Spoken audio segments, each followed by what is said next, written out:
Our talented female artist today on TV3Newday. We'll tell you why, of course, if you don't know already. Today is International Women's Day, and we're speaking to some very intelligent women on our show today. In fact, I'm looking forward to all there is to know about them. You've seen them host various shows on TV3 and across our media general platforms, even on Onia TV as well. But do you really know them? Do you know their story, where they started from, what it was like growing up? For someone like Jifa Bampo, it will interest you to know that she actually started her early childhood education in Nigeria. Shock? Well, yeah, I also got shocked when I found out that. But she'll tell us more about that as well. Mona Gucci is also joining us on the show today. And there's a lot that she'll be telling us about her life. Probably something that we don't know about her already. Aisha will also be joining us, as well as Portia. And so today, in fact, all your favorite female personalities are here on TV3Newday. I'll be having very exciting conversations, of course, being that they are bailiwicks in their own right in the various professions that they run. But that is not all. Later, we'll be speaking to the South African ambassador to Ghana, and she'll also tell us what exactly the future looks like for South African tourism in partnership with Ghana. Of course, we also encourage a lot of people to domestically tour Ghana. It is Ghana month, and so I hope that you've had the chance to explore, whether it's food, it's clothes, you've gone around the country some way, somehow. That is also equally important. But let's take a look at some tweets that have come up concerning International Women's Day. A lot of people are talking about it. And even before that, this is the official UN page, International Women's Day, and they're saying that gender equality today for a sustainable tomorrow, breaking the bias. So it says advancing gender equality in the context of climate crisis and disaster risk reduction is one of the greatest global challenges of the 21st century, and women are increasingly being recognized as more vulnerable to climate change impacts than men, as they constitute the majority of the world's poor and are more dependent on the natural resources which climate change threatens the most. At the same time, women and girls are effective and powerful leaders and change makers for climate adaptation and mitigation. They're involved in sustainability initiatives around the world, and their participation and leadership results in more effective climate action.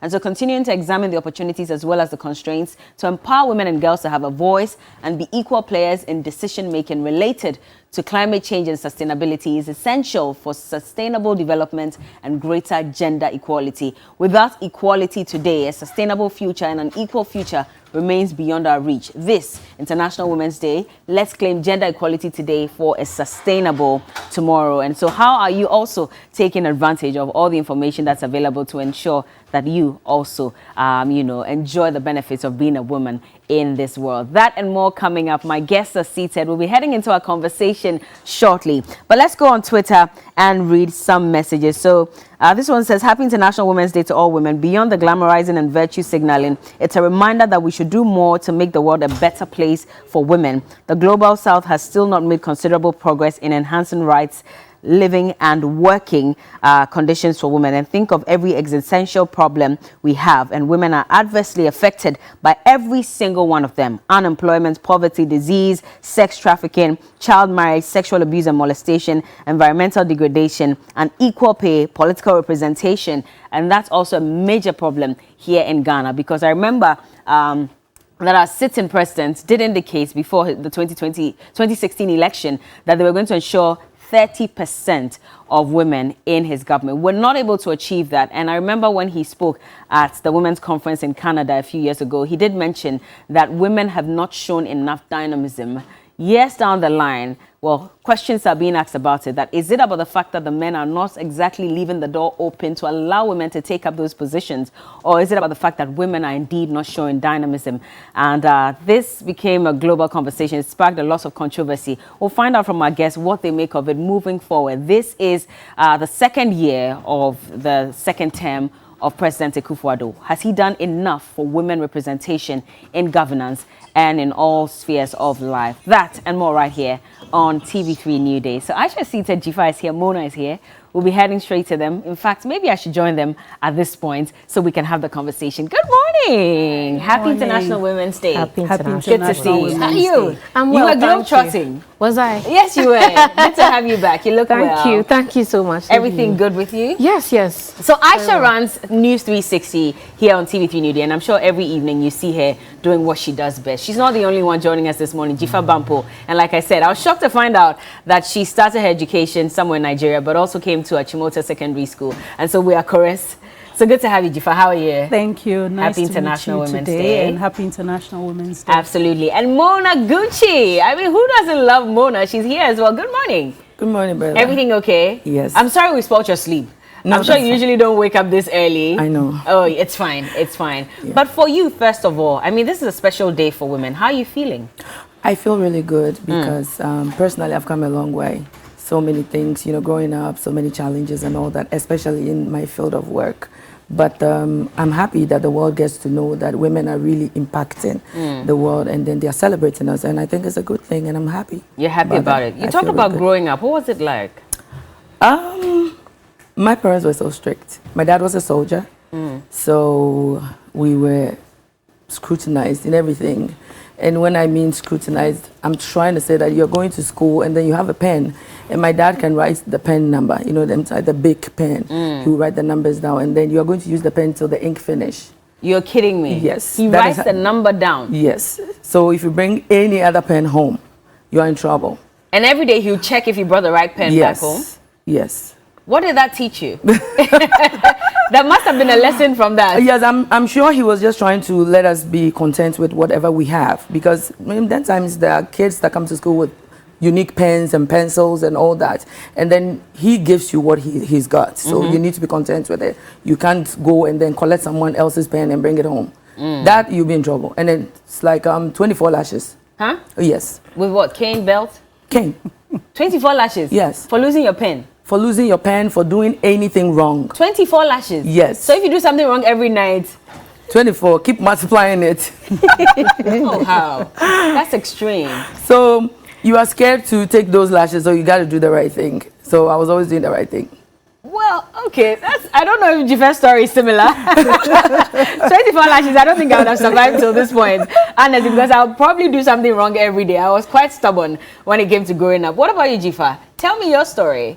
Oh, I had a much liberal upbringing. Okay. My father is a doctor. My mother is a teacher and later dressmaker. Okay. But we had a liberal upbringing. It was one that focused a lot on, you know, reading, being knowledgeable, speaking properly, being well-mannered, and knowing how to engage in different spaces. Yeah. So I had a slightly liberal upbringing. My dad, I have a younger sister. Okay. So my dad always felt that we needed to be confident and we needed to put our best foot forward. Yeah. And so he encouraged us to do different things at different times, whatever it was we wanted to do. Even if we stopped along the way, his view was you will find what it is you are very good at. So he didn't force you to become a doctor like him or No, a teacher in like fact, your he mom? discouraged it. Why? It's a tough job being a Okay. medical officer. The hours are very unorthodox, and it's a lot of hard work, and you tend not to have a life. Yeah. You tend to have very little social life because you go to an event, you want to relax, and then suddenly people are coming with all their ailments. Yeah. So he didn't really encourage that. But being in media, being in broadcast media has led to unorthodox hours. Okay. So I think one of the things he did tell me once was, much as he didn't expect me to become a doctor, he never expected that the hours would be so unorthodox. Yeah. I can imagine. My mom, she passed quite a while back, but Oh, bless I her soul. remember one of the things she did say was she would never have allowed me to do broadcast media if we were still living in Nigeria. Why? Because of the crime levels. Okay. Because it meant you had to go to work very early or come back home very late. Yeah. And I started that after they came back to Ghana. So she kind of She allowed didn't allow- me. Yeah, But you to grew do up in that. Nigeria for what, most parts of your early childhood days? Yes. Okay. I think for the greater part of 20 years, we lived there. Wow. But I would just come to school. Okay. So I came to Achimota sometime in 1989. So in between holidays, I would go back. I see. So they lived there until 1996. How different is it, or was it, living in Nigeria and, you know, finding a way to sort of assimilate when you came to Ghana? I wouldn't say it was that difficult. Okay. We had always come on holidays because Nigeria is not too far away. Yeah. So in those days, we would come by air. It was just 45 minutes. You not grab rich, you know. Oh, not come rich. by air, I see. Not Okay. rich. But eventually we would drive because the inconvenience meant that you would come and you didn't have a car. Yeah. So we would drive. But in the initial stages, so I knew relatives. I already knew the environment. So coming to school, assimilating wasn't so difficult. Okay. Yeah. Aisha, what about you? Tell us your story.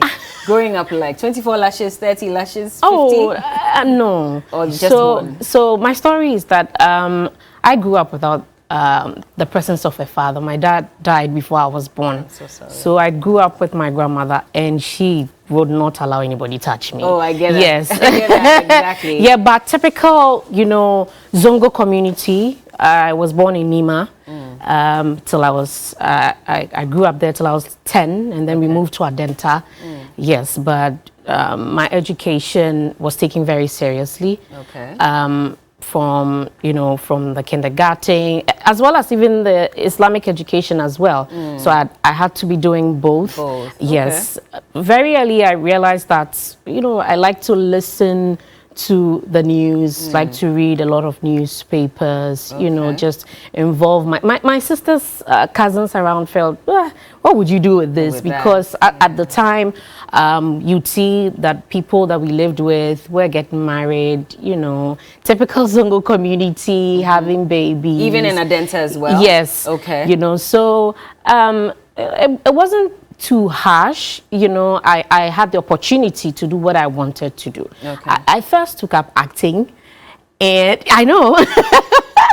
And You my did? How many mom years ago? was so against it. When I was in senior high school, Okay. I actually founded the drama club in Preceptors Senior High School. We went for one competition and then one. I don't know how it's doing now, but eventually I loved the stage. I liked the attention and all of that. So my mom was like, if you want to do something, maybe something else. So I said, okay, let's do journalism.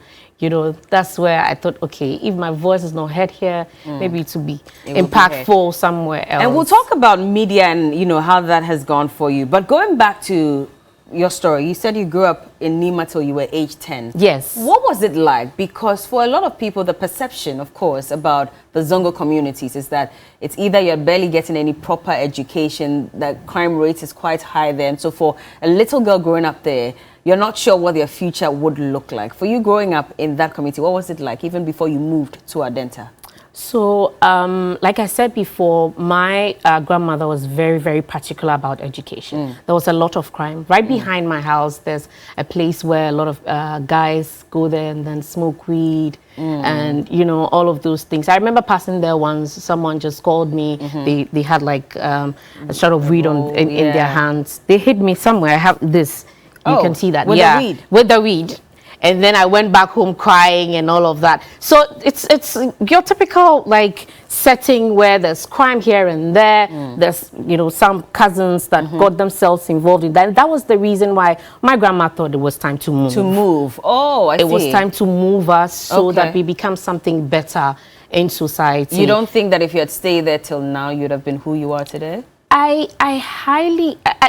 It would have played a role and in my decision, basically. All the people that I grew up with had been married at age 24, 25.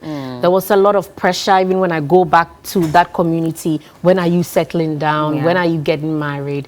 And all of those things. I think that it would have played a role in what I eventually did. And even if I wanted to pursue this career any further, the setting that I found myself would have played a role. So I was glad that I moved and then, it got better. Mona, for you, I mean, looking back now at how strict your father was and who you are today, do you think that it played a role?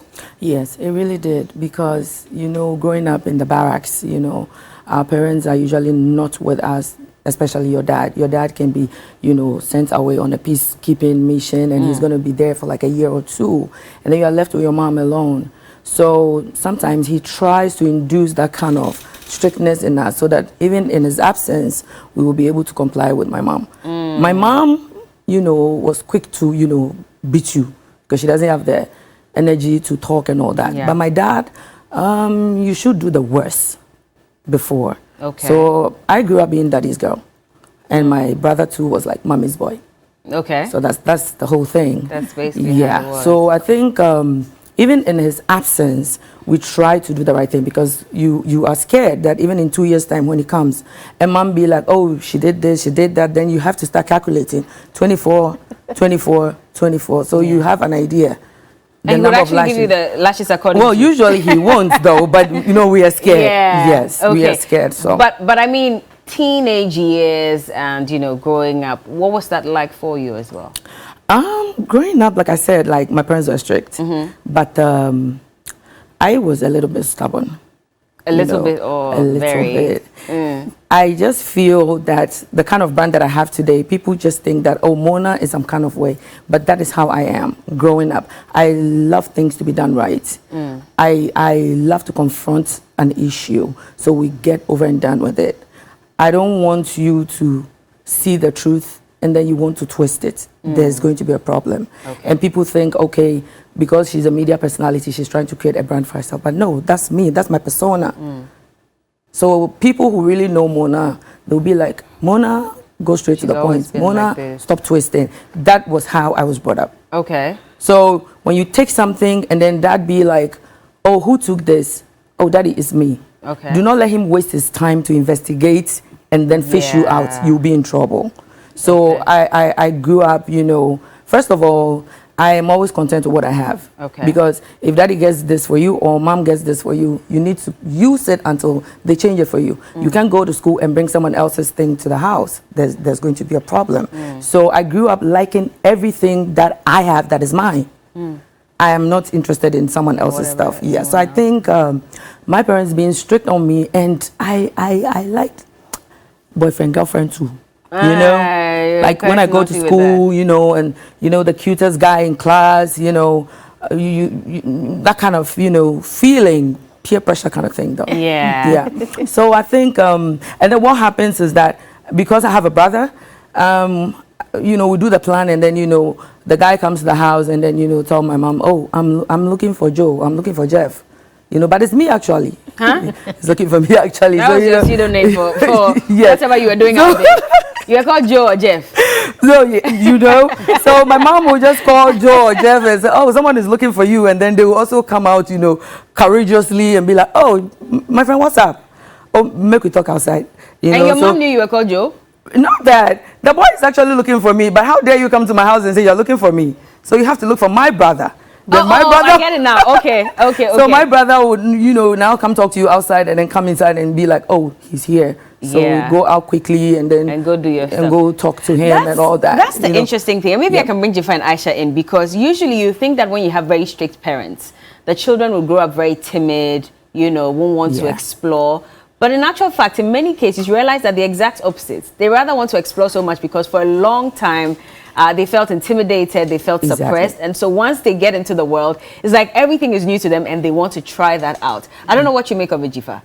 Yes, it may seem that way, especially if you hear a joke. People say that sometimes pastors' children tend to be the troublesome children and all that. I think it depends. On what? Parents need to understand the temperament of their children. If the child is troublesome, you may need to be a little strict to keep them on the straight and narrow. I think my sister and I, we were not the troublesome type. Okay. I think we feared more disappointing our parents, and so the objective was to do things that would make them proud or happy, things that would not, for want of a better way of putting it, embarrass them or the family name. And so that mattered to us more. So I don't think we got into those kinds of troubles that some people. Yes. But you have only a sister, so there was no brother in the house? No brother. Okay. No brother. But it didn't matter. Okay. I mean, I think my father, only many years down the line, recently I was having a conversation with him and telling him about how demanding media work is. Not that he didn't know, but we were just having this conversation. I was telling him that it's even difficult to cook on a weekly basis and all that. And I've had to resort to other means to keep the family well fed. And he said, you know, your contribution to the society is not just about cooking and cleaning. Your contribution to the society is about what you do to make an impact.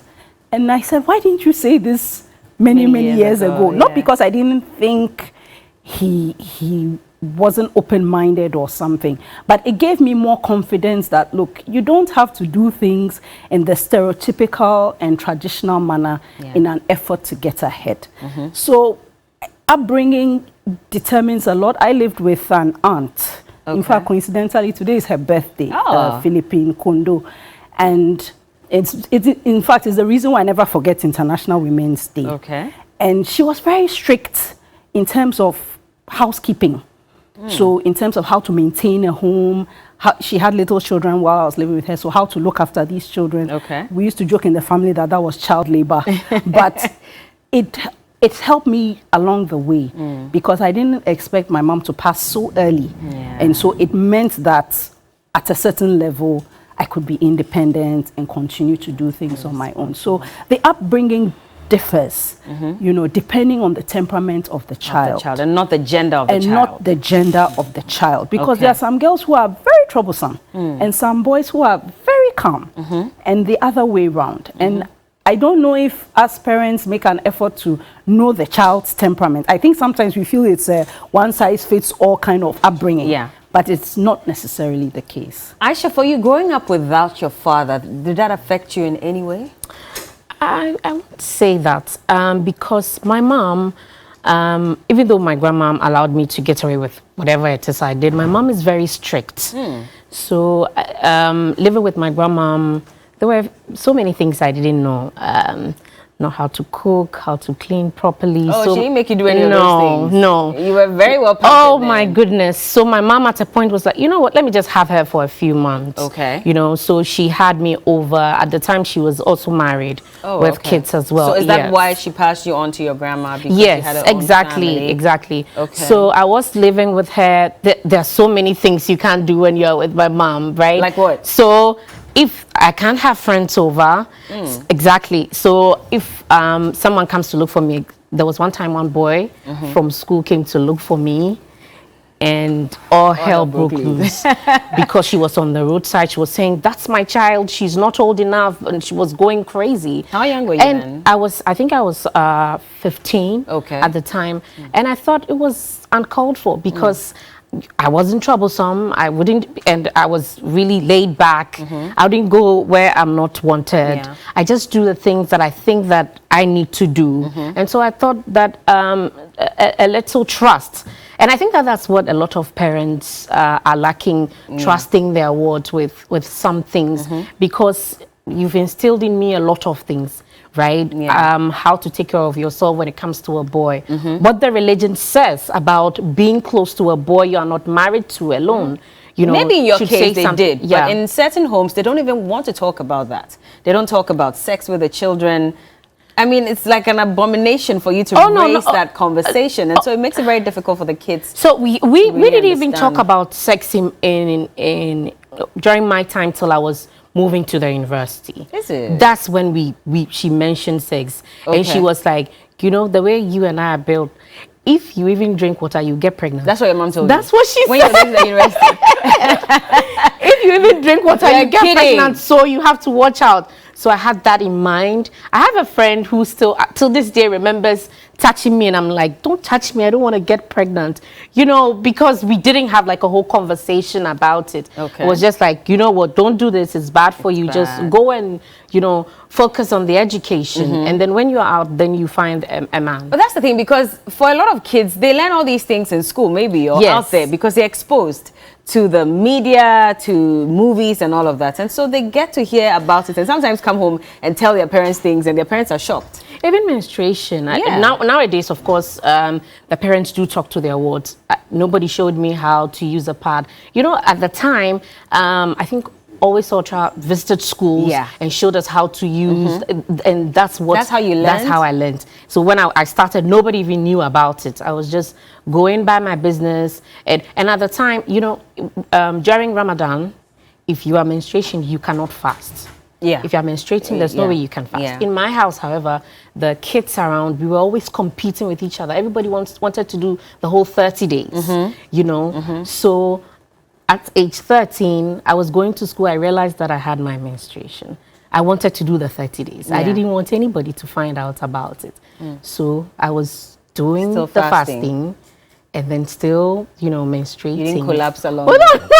Without anybody knowing about it, because I wanted to do, and there was nobody to talk about with, you know, about it with, because my grandma, you know, is, you know, old, and she wouldn't know what to even tell you or how to properly use it. And I think that maybe nowadays it has changed. I'm hoping we get to do a lot of that with our kids. You know, a bit more relaxed. I get the strictness. It works, actually. Yeah. It puts a lot of us on our toes, but also you need to trust your words at some point. You need to trust your words at some point, and maybe whatever values you instill in them or whatever conversations you have with them, it goes a long way to determine what they become eventually. We'll have that conversation later, but let's move on now to how media started for these amazing ladies as well. Jifa, for you, let me start with you before I even come to Mona.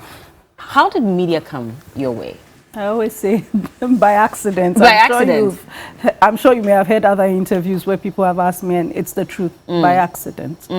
I was one of those who ended up home for an additional year after my A-levels. Okay.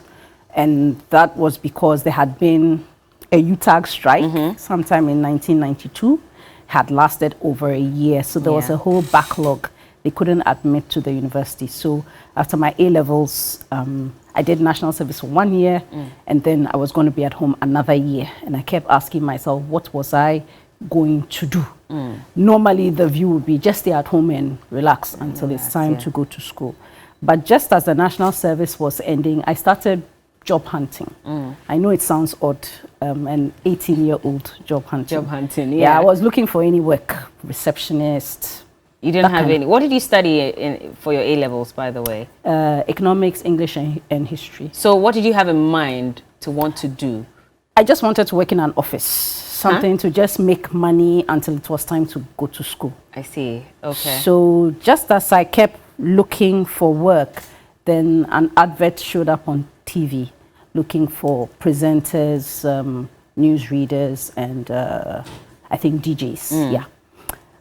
There was no employer, like they didn't put the name of the recruiter. Okay. But I guess I wasn't that smart after all, because it was just GBC at the time, and I should have probably known that they were the one recruiting. So I applied, like everybody else, the old-fashioned way.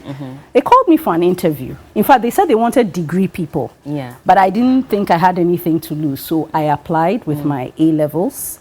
I don't think I told my parents at that time, but I applied. And why didn't you tell them? Because I had mooted the idea of a job, and my mother said, you are young, what work do you need? Just stay at home and help me. So I applied, and surprisingly, they called me for an interview. So I went, and I did quite well, but I wasn't convinced they would take me, partly because I didn't have the university degree qualification they were looking for. But what did you have to do? You say you did quite well. Did you have to present? They asked me current affairs. They asked me to read. They asked me other questions. So they had a newspaper there. They asked me to read it like a script. They spoke with me about different things. And then they asked me current affairs issues. Okay. So I knew I had done well. I could feel it within me. But I wasn't sure they would take me, because they asked me what would happen if I were to go to university. And I said, oh, I would stop and go. You told them that? Yes, I did. Okay. So I left. Yeah. And surprisingly, they called me. They gave me a job.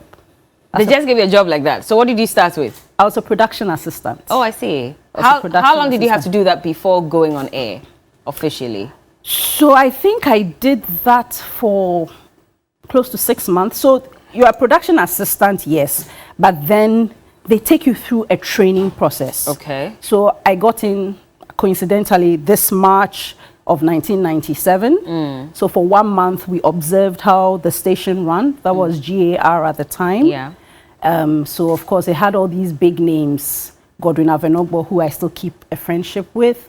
Charlie Sam, who since passed on, Gertrude Opariado, and then of course you had George Crabb, Joe Kofi, you had Jennifer Osea Japong, and a number of big names. Actually, do you know them? Tim Kwashiga, Susanna Setre. Okay. Then she was Nayeli Adefio. So yeah, we were put on teams with these individuals and we were to watch what they did. Okay. So we did. In fact, coincidentally, Abraham Asare, who worked here, we were employed together. Oh, I see. In GBC. Okay. So we're put on teams and you observe. So that's for about a month. After that, they send you to the radio training school. So at GBC, they had 2 training schools, one for radio, one for TV. There was a heavy division of labor then. So unlike today where there's synergy, where you are required to do radio, TV, online, digital, then it was just one area. Okay. So I was with a training team for, I think we were there for 3 months. And then they send you back to your team in the station.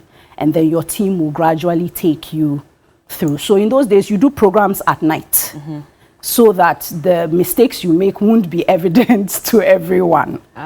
So that's how you train your voice. That's how you learn how to speak through the microphone. That's how you learn to read a script, you prepare, all those things.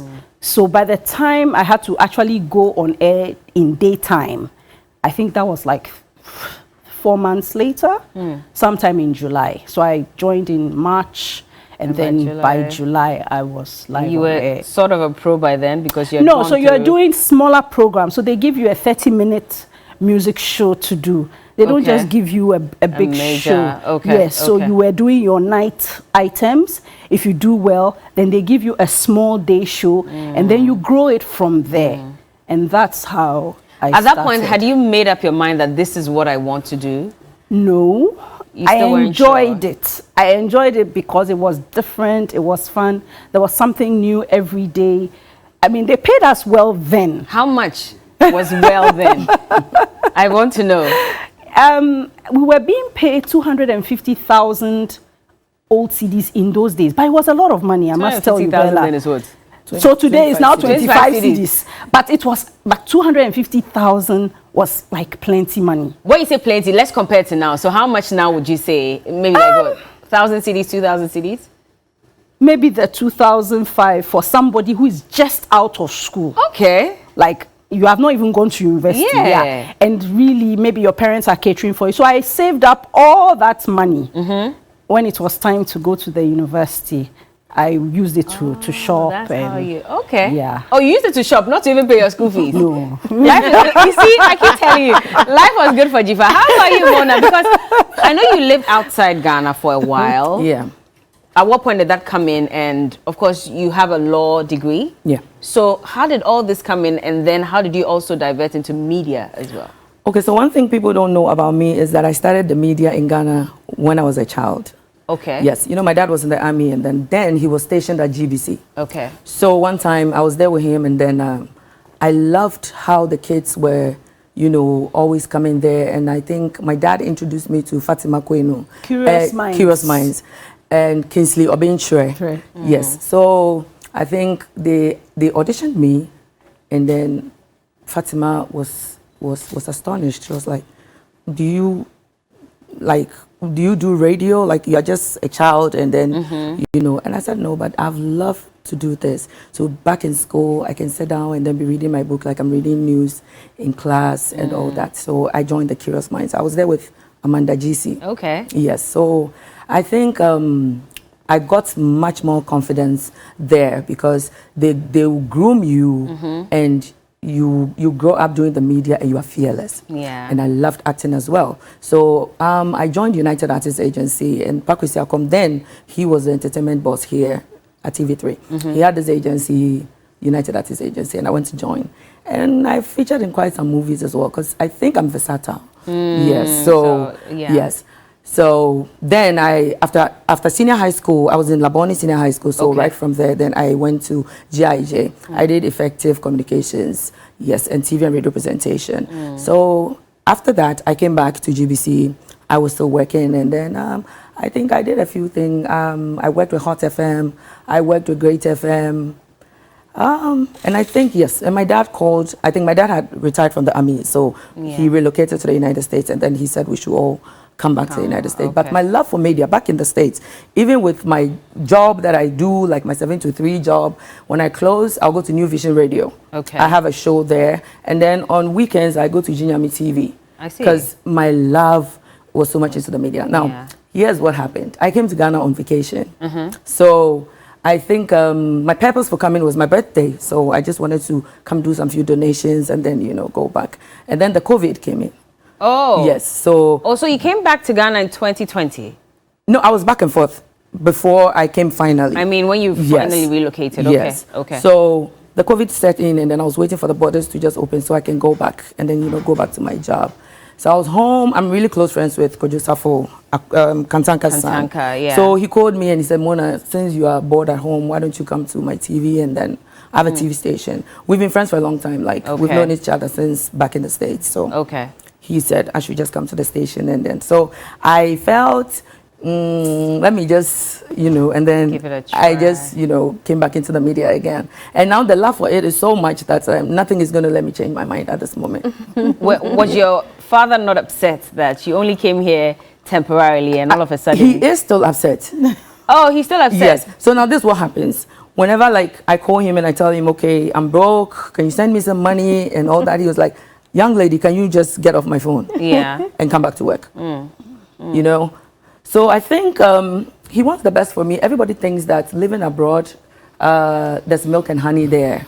And of course, it's the truth. It's the truth. Now, I didn't want to. Yeah, it is the truth. There's milk and honey? Exactly. But you have to work hard for it. You got to work hard. Probably even harder than you work here. Here, when you work hard, you see, the sad thing is, you're working hard in Ghana, you're not making the money. That's the sad truth. Yeah. But in America, you can choose to do 3 to 4 jobs and you are making money. Okay. That's how it is. So I loved money. You still love this even past like understatement. I still love money. Now, so this is what I was doing. I got myself into events, organizing, and then me and my very big brother, he is now in the U.S. Army. So we registered a company, Maus Entertainment, and we decided, you know what we decided to do? We come to Ghana, we come for the artists, and then we take them to America, we take them on a tour, and then, you know, yes. And then the money was, you know, coming. So, like, literally, I don't see myself working for anybody to pay me peanuts. Exactly. Yeah, because you bring in the big arts to the United States and then you know, touring, the money you are. That's a lot of money. Yes, you are making. Which is why I'm surprised that you still stayed, because I don't think you're making as much compared to being a promoter and taking these artists overseas. So now here's what's going to happen. So I'm like, okay, this is Media General. No matter how I want to work for Fox News in future. Oh, that's where you want to work? Yes. Okay. Why Fox though? I'm crushing on one guy there. I don't want to mention. Oh, so it's your love for someone.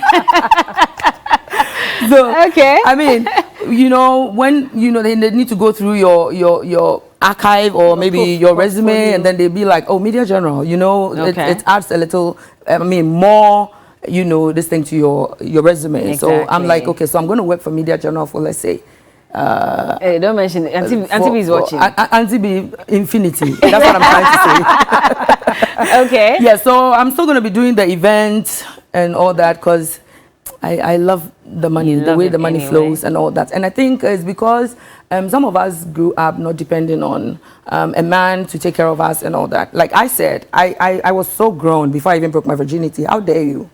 Because every month, my mom is going to take you to the gynecologist. To go and check if you're still a virgin? Yes. Yes. Huh? Yes. That's my mom. Having your dad lashing you was bad enough. I asked her to watch the show today because I told her I was going to leak that secret.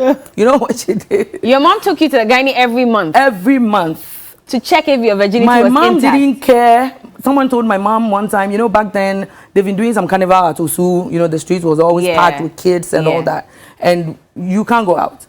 So I'll sneak out. And then they'll come looking for me. So someone told my mom that, oh, there was this big journalist by then. He was on TV and he really liked me. And then someone just told my mom that, oh, there's this guy I've seen your daughter with. And she was sitting on a motorbike with a guy. How old were you then? I think I was like 16 or something. Motorbike with a guy and all that. Oh, I know where he works. You know what my mom did? What? My mom took soldiers military police to the station, the TV station. To go and do what to the guy? To arrest the guy. My mom was like, if I take my daughter to the hospital and they say she's no more a virgin, you are dead. I'm telling you. Were you still a virgin at that point? I was. I was. I know the thing is, yes, because I was scared of men. Oh, even though you were naughty, you were scared of them. I just love the freedom of being with my friends and, maybe we, chatting, playing. I love playing. Now, the thing is, I don't make friends for long. Why? Because in a little bit, the whole thing gets monotonous to me because at the end of the day, I would love to sleep and then you come to my house with a book that we should learn. At the end of the day, we'll be in the room, we are not learning. Yeah. We'll be talking about the nice boys in class and all those stuff, So sometimes when a friend comes to my house, I'll just tell her, okay, I'm coming, I'm going to pee and come. And then you disappear? And then she'll be sitting there. So my mom can just walk up to her and then my mom will ask, do you know the girl that you are befriending? So she said she's going to pee and come. Then my mom will bring the person to my room. I'm asleep, my sister. How? Yes. That's just Are you me. Still like that though? I am still like that. So is it just when the producer called me last night? Yeah. He said, Mona, I am begging you in the name Don't of fall God. asleep. I said, well, then I'll. So no, I did wake up in before coming today. Huh? Oh yes. Because if you sleep, you can't wake up. I can't wake up. How are you going to run a morning show if you are sleeping this much? Because you say you love the media. I don't think, looking at the way things are going, I don't think Auntie B would like to put me in such a rather... You rather do a nighttime show. That's me. But what about law? Where does law come in? Okay, so back in America, I went to Mass Law, that's Massachusetts School of Law. I just went to do my LLB. And actually, it was just having the knowledge about it. So not to practice? Not to practice. Just to have the knowledge about it. Because the thing is, whenever you need to bring an act into the country, there are certain immigration laws that you need to abide with. So then, me and my brother were thinking about it. And my brother was like, okay, so why don't you go learn? Me, I'm in the army already. So why don't you go learn so that you being the vice president of the company and I'm the president, whenever we need to bring an act into the country, you will just deal with stuff like that. So I think it worked for me. Because whenever I need to do paperwork for the arts and then take them, everything goes on, But supposing I didn't have any knowledge about it, then it was going to be difficult for me. And then you would have to go pay an immigration lawyer, I think between $20,000 to $25,000 to get an act into the country for you. And we are not doing that because we love the money. So all the money must come to us. There was a bit of controversy about whether you really studied law or not. Oh yes, I think when I started getting controversial. Well, actually, I think I should just say it in passing. Like when I just started getting controversial. Okay. Yes. Actually, I think the problem with Ghanaians is that when somebody is rising to fame, they want to find a way of bringing the person down. Okay. So people thought I was new in the media. That's what people were thinking. They thought I was new in the media just because I've been away for a very long time. Now, they want to attack you to dim your shine. But the thing is, some of us have thick skin. We don't even care what you say about us or what you think about us. Now, out there, the education system is so different from Ghana. A child can be in school and probably be acting for maybe Universal Studios and making her money or his money. You can decide to do 3 jobs, 4 jobs. If you are here and you said you want to do a short course in CNA because you want to do something little about health, it is you and your money and your brains. You can go do it. But in Ghana, people think that when you go to Legon and you go and do business administration, you must finish school and come and work in that field. That is what people think it should be in Ghana. So I remember when people, started, talking about it and all. I'm like, you people even don't deserve my explanation. No, but they say they checked with the institution. And that was on that TV station when. Well, I saw it on social media though. I think it was a Schwarzenegger. By then she was fighting me, so she said she went to check, and then I wonder how educated she is enough to check someone else's background. Let's not throw any bullets, please. No, this one is not even. This one is just warm up. So this is warm up. This is just hey, warm up. Mona, we beg. So actually, I think she was just. I think when someone would say in local dialect, say formula bi ani ho. So I think when you have a problem with somebody, you would want to say things, you know, that are meant to maybe dent the person's image or something like that. And I think I wouldn't want to talk much about that particular thing. But then all I wanted to say was, if Efia was the one who, let's just be real, she was the one who said she's going to check.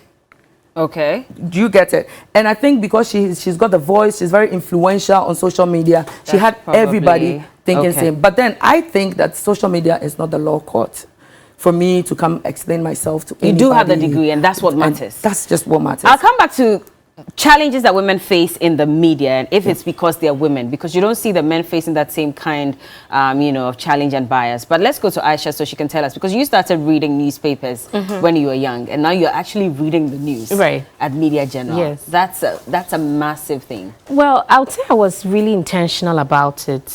I think somewhere 2009, 2010. I was then in JE University, and I was doing journalism. And at the same time, I was doing my internship with Peace FM. I was with Peace FM for 2 years, but of course, because of the tree, it was a little bit limiting. So I finished university, and then I also interned with Palava newspaper for a few months, I think 9 months. And then As I thought, I was writing for the paper. And then from there, I was looking for a job to do. I saw a couple of advertisements in the newspapers. I picked one up. I remember I went there. She gave me the job. I started. After 3 days, I was fired because apparently I was overdoing. I was doing too much. So I'm supposed to... What do you mean you were doing too much? Like, so it's like too much? It was an agency where you're supposed to be putting data of the people that apply for these jobs on the internet or on their database or whatever. I was expecting to do like 20 and I was doing 50. I think that should be a good thing. She fired me and said that, you know, she thinks that I'm doing too much, so I left. And someone said, okay, so there's a new radio station. How? She fired me, gave me 300 CDs, and I wept. And oh, you wept? Yeah. And she asked me to go, so I left. And then at the time, there was Plus FM. It was around Santa Maria. A friend of mine said, they are opening. I think you should try your luck. I went there. Just walked in there, went to the boss there, Nano Tujando. He asked me to. He gave me a few newspapers. He said to read them. I did, and he says, okay, so we are going to start, you know, maybe some 5-10 minutes news. I started. He didn't like it in the beginning. You know, gave me a pep talk. What was his reason? So I was too afraid. Yes, and I was making mistakes. He thought, you know what, you need to calm down a bit. Gave me a pep talk, and then we went with it. I think in 2014, 15, there was an audition at Varsat 1 at the time. I went there, I think thousands of people at the time. And they picked myself and Crystal Kwame. We were the last two standing. Then, you know, we went toe to toe, and then they picked me for the morning show. Yeah. We joke about that sometimes. So I was with Kokui and then Patrice on their show for about a year and a half, and then Kwese took over. So I'm back to Plus FM now, and then in 2018, no, I went for one audition in 2017, and I didn't hear back from them. In 2018, I saw TV3's ad app that they were looking for, you know, presenters, and then I came in, and then here we are. It's interesting how bold you all were, because you approached, you know, or you went ahead and asked for the job. But a lot of people, they probably didn't. They were too scared to even ask, because for Jufa like this, she says that she was 18, she didn't have a degree, but she still applied. Anyway, there are a lot of young people who are too scared to apply because they feel like, I don't have the qualification, so I'm not sure if I should. Did you feel like that at any point? Actually, no, I don't ever feel like that. I feel like if the opportunity presents itself, you should at least try so that you do not regret. I mean, how would you know you're good for it if you don't try at least?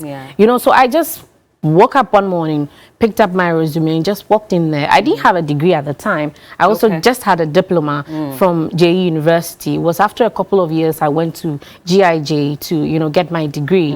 You know, so I just walked in there. If I'm good enough, give me the opportunity. Let me prove myself.